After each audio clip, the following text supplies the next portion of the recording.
Достор, мен жақында өтө кызыктуу бир маалымат окуп калдым, ошону силер менен дагы бөлүшүп кетейин деп атам.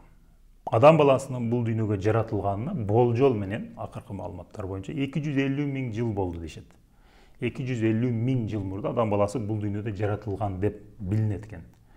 Ошондо биз 250 миң жылдык адам баласынын тарыхын 1000 беттик китепке жаза турган болсок, мону 1000 беттик китепти элестеткиле. Ушул китептин ар бир бетине 250 жыл туура келет экен. 250 жыл, бул 250 жыл. Таң калыштуу нерсе биздин байыркы тарых деген же тарыхтагы өтө чоң окуялар, тарыхтагы чоң адамдар, ошолордун баардыгы ушул 1000 беттик китептин эң акыркы эле беттерине туура келет экен. Мисалы 950-бетте адам баласы жергиликтүү жашоого өтүптүр. Буудай арпа эгип баштаган, мал чарбачылык кылып, тирилик кылып баштаптыр. 976-бет бул тарых деп биз билген, биз окуган жазуу түрүндө тарых болуп жазылып калган маалыматтар ушул 976-беттен 1000-бетке чейинки аралык экен. Мындайча айтканда 1-беттен 976-бетке чейин болгон окуялар жазуу түрүндө калган эмес. Алар так эмес. Алар жөнүндө мындай үстүрттө маалыматыбыз бар. 993-бетте христиан дини пайда болуптур. 995-бетте ислам дини пайда болуптур. Анан азыр биз мына 1000-бетте жашап атабыз. Америка деген дүйнөнү дүңгүрөткөн мамлекет ушул 1000-бетте пайда болуптур. Акыркы 250 жылда пайда болуптур. Биз силер менен ушул акыркы 1000-бет деп жашап атабыз. Бир канча маанилүү нерсени айтып берейин. Биринчиден, 1-беттен 1000-бетке чейин өнүгүүнүн ылдамдыгы дайыма бирдей болуптур. Бирдей болуп мындай болуп өнүкпөппүз. Барган сайын ошол өнүгүүнүн ылдамдыгы күчөп отуруп, акыркы 1000-бетке келгенде ошол ушунчалык катуу күчөп кетиптир.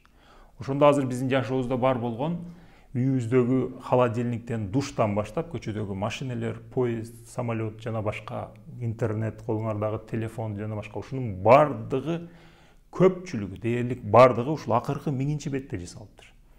Эгер биз ушул акыркы 1000-бетте эле жасалган технологиялык өнүгүүлөрдү бир тарапка койсок, анан 1-беттен 999-га чейин жасалгандарды бир тарапка койсок, бул тарап 1000-бетте жасалган тарап кыйла көп экен. Ошондой ылдамдык менен биз эми 1000-беттен 1001-бетке карап кетип атабыз. Эми мисалы могул жерден туш келди бир мисалы 750-беттен бир адамды алып туруп 751-бетке жылдырып койсок, мындайча айтканда 250 жыл алдыга бир адамды жылдырып койсо турган болсок, ал киши бара деген дагы, круто деп коет экен, көп деле таң калбайт экен. Себеби ал учурларда өнүгүүнүн ылдамдыгы анчалык эле күчтүү болгон эмес, анчалык эле көп бул дүйнө өзгөрүп кеткен эмес.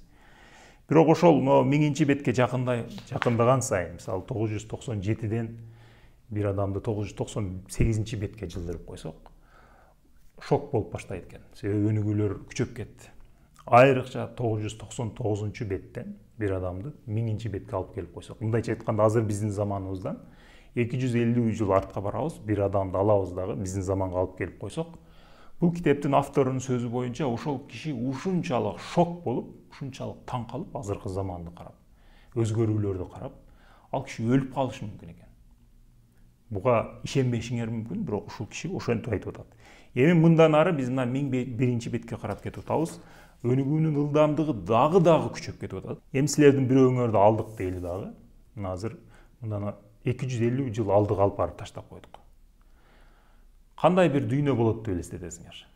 Силерди мындан ары 2023-төн силерди алдык, 250 жыл алдыга алып барып, келечекке алып барып таштап койдук. Кандай бир дүйнө болушу мүмкүн деп элестетесиңер? Ойлонуп көргүлө.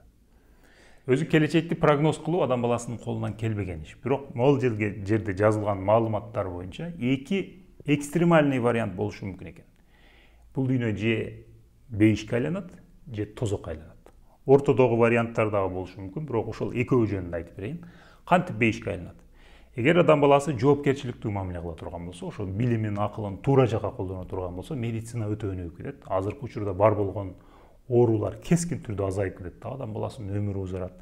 Адам баласы бири-бирине жакшы мамиле кылат, бул дүйнөгө жакшы мамиле кылат. Бул дүйнө жашыл болот, экологиялык проблемалар чечилет, жакырчылык чечилет, согуштар азаят дагы.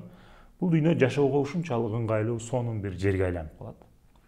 Экинчи вариант, адам баласы жоопкерчиликсиз мамиле кылат, бири-бирине кастык кылат, бул дүйнөгө, экологияга жоопкерчиликсиз мамиле кылат, аба кирдейт, ысыйт.